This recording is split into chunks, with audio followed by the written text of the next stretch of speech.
सर्वशक्तिमान पिता धन्यवाद करते हैं आज के सुंदर वचन के लिए। खुदावन हर एक को बड़ी बरकत दे, आशीष कर पिता, यीशु नाम से मांगते हैं, आमीन।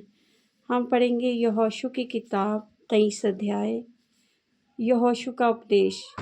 इसके बहुत दिनों के बाद जब यहोवा ने इस्राएलियों को उनके चारों ओर के शत्रुओं से विश्राम दिया और यहोशू बूढ़ा बहुत आयु का हो गया, तब यहोशू सब इस्राएलियों को अर्थात पुरनियों, मुख्य पुरुषों, न्यायियों और सरदारों को बुलाकर कहने लगा, मैं तो अब बूढ़ा और बहुत आयु का हो गया हूँ, और तुमने देखा है कि तुम्हारे परमेश्वर यहोवा ने तुम्हारे निमित्त इन सब जातियों से क्या क्या किया है। इसलिए जो तुम्हारी ओर से लड़ता है वे तुम्हारा परमेश्वर यहोवा है। देखो, मैंने इन बची हुई जातियों को चिट्ठी डाल डालकर तुम्हारे गोत्रों का भाग कर दिया है, और यरदन से लेकर सूर्यास्त की ओर से बड़े समुद्र तक रहने वाले उन सब जातियों को भी ऐसा ही दिया है जिनको मैंने काट डाला है। और तुम्हारा परमेश्वर यहोवा उनको तुम्हारे सामने से उनके देश से निकाल देगा, और तुम अपने परमेश्वर यहोवा के वचन के अनुसार उनके देश के अधिकारी हो जाओगे। इसलिए बहुत ही आप बांधकर जो कुछ मूसा की व्यवस्था की पुस्तक में लिखा है उसके पूरा करने में चौकसी करना, उससे ना तो दाहिने मुड़ना और ना बाएं। ये तो जातियां तुम्हारे बीच रह गई हैं, उनके बीच ना जाना, और ना उनके देवताओं के नामों की चर्चा करना, और ना उनकी शपथ खिलाना, ना उनकी उपासना करना, ना उनको दंडवत करना, परंतु जैसे आज के दिन तक तुम अपने परमेश्वर यहोवा की भक्ति में लवलीन रहते हो वैसे ही रहा करना। यहोवा ने तुम्हारे सामने से बड़ी बड़ी बलवंत जातियां निकाली हैं, और तुम्हारे सामने आज के दिन तक कोई ठहर नहीं सका।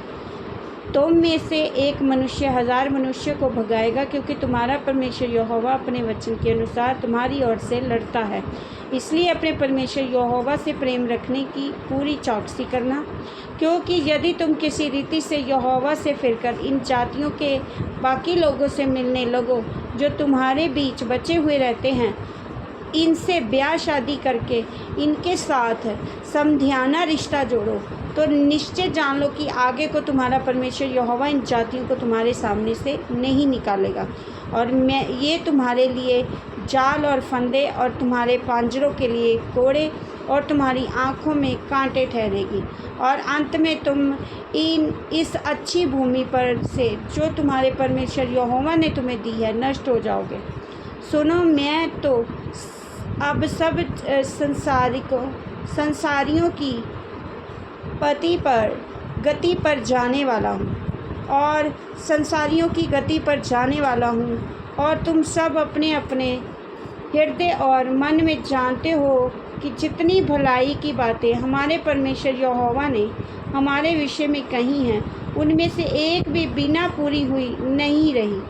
वे सब के सब तुम पर घट गई हैं, उनमें से एक भी बिना पूरी हुए नहीं रही। तो जैसे तुम्हारे परमेश्वर यहोवा की कही हुई सब भलाई की बातें तुम पर घटी हैं, वैसे ही यहोवा विपत्ति की सब बातें भी तुम पर लाएगा, और तुमको इस अच्छी भूमि के ऊपर से जिसे तुम्हारे परमेश्वर यहोवा ने तुम्हें दिया है नष्ट कर डालेगा।